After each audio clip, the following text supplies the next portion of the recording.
Saudara, saat ini saya berada di tempat kejadian perkara perjudian sabung ayam yang ada di Waikanan, Lampung, dan baru saja Kompolnas datang untuk melihat semua atau seluruh dari tempat kejadian perkara, termasuk di belakang saya ini ada satu mobil yang tadi juga ada ditemukan satu barang, tapi kita akan langsung tanyakan saja kepada Kompolnas yang memang sudah hadir di sini. Selamat siang Bapak-bapak.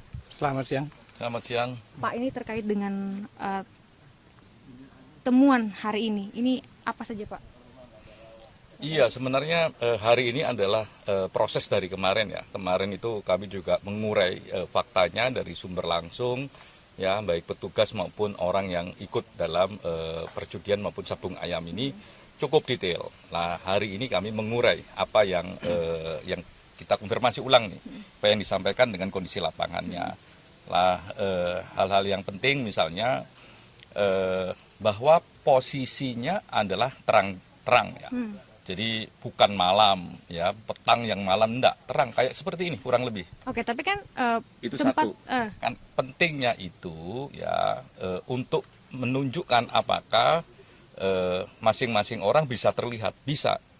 Nah, itu yang juga bisa mengidentifikasi apakah misalnya ya petugas kepolisian melihat seseorang yang pakai identitas tertentu bawa senjata misalnya, bisa lihat. Nah, itu penting karena memang suasananya kayak begini.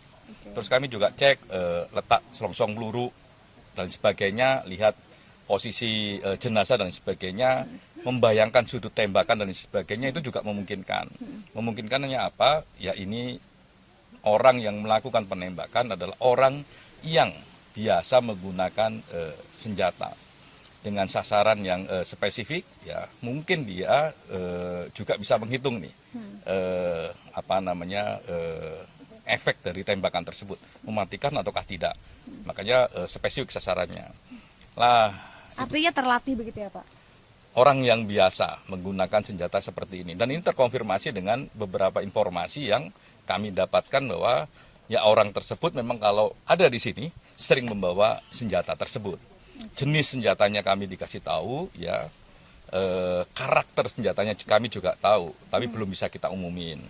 Lah, yang paling penting dalam konteks itu proyektil. Oke, proyektil. Nah, proyektilnya kalau kita lihat dengan kasat mata karena kami lihat langsung, ya kita juga pakai alat pembesar, ya, jadi bisa lihat lebih jelas. Itu kalau dalam ilmu balistik ya, metalurgi balistik dan sebagainya, itu memungkinkan atau sangat potensial ya itu muncul dari larasnya senjata pabrikan. Tapi tentu saja kita tunggu hasil lab for biar ini saintifik. Ya kan ini cuma lihat kasat mata walaupun dengan bantuan alat pembesar, tapi dari berbagai pengalaman, dari berbagai literatur itu menunjukkan itu. Karena itu sidik jari senjata yang itu pasti dilahirkan dari senjata pabrikan. Pak, artinya berarti kalau sudah ada seperti itu sangat mudah untuk sebenarnya mengidentifikasi jenis dari senjata apa dan merek apa dan sebagainya Pak? Harusnya nggak susah ya mengidentifikasi itu, apalagi senjatanya itu terbatas.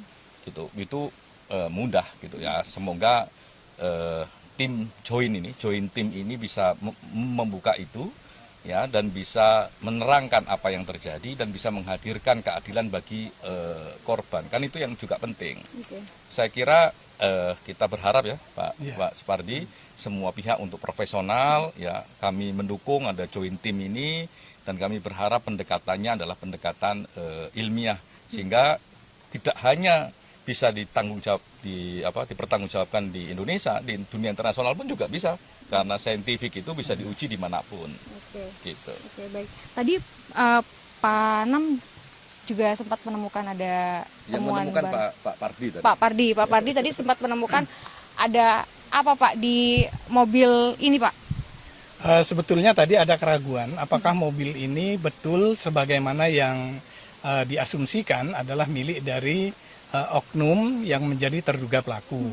Nah, kami kemudian secara hati-hati melihat setiap detail yang ada di mobil ini untuk menemukan semacam alat untuk mengidentifikasi dan mengkorelasikan bahwa mobil ini memang milik dari yang bersangkutan atau digunakan oleh terduga pelaku tersebut. Dan kami kemudian menemukan satu bekas paket kiriman kilat, dan kemudian di situ ada identitas dari penerimanya, dan penerimanya adalah identik dengan oknum terduga pelaku yang diasumsikan memiliki kendaraan ini. Kurang lebih. Berarti tadi ditemukannya juga di mobil ini ya Pak ya? Betul, di dalam mobil ini. Oke, berarti untuk selanjutnya ini akan seperti apa Pak?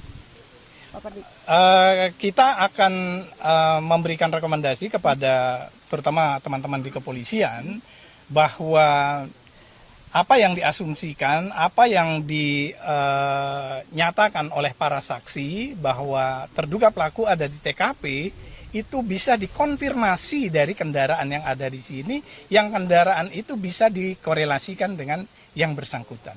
Oke, baik.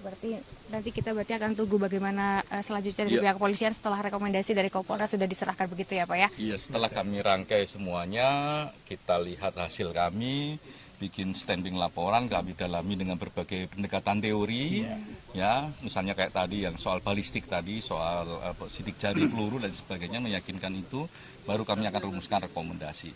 Tapi lepas dari itu, sekali lagi kami menyambut baik ada joint team ini. Kami berharap joint team ini baik oleh rekan-rekan kepolisian maupun rekan-rekan TNI ya bisa bekerja secara maksimal, secara profesional, dan yang paling penting basisnya adalah ilmiah. Oke, baik. Ini juga pastinya masyarakat menunggu terkait dengan hasil ini pastinya secara transparan gitu ya Pak, semuanya bisa diselesaikan. Prosesnya baik. Prosesnya juga transparan, hasilnya akuntabel. Oke, baik. Baik, terima kasih Pak Anab dan juga Pak Pardi atas waktunya bersama Kompas TV.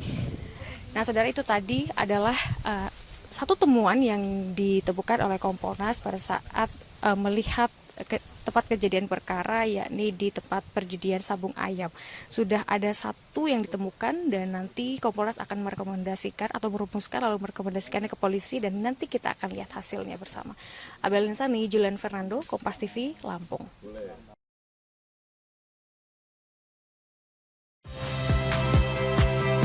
Saya Sister Tarigan. Saksikan program-program Kompas TV melalui siaran digital, pay TV, dan media streaming lainnya. Kompas TV, independen, terpercaya.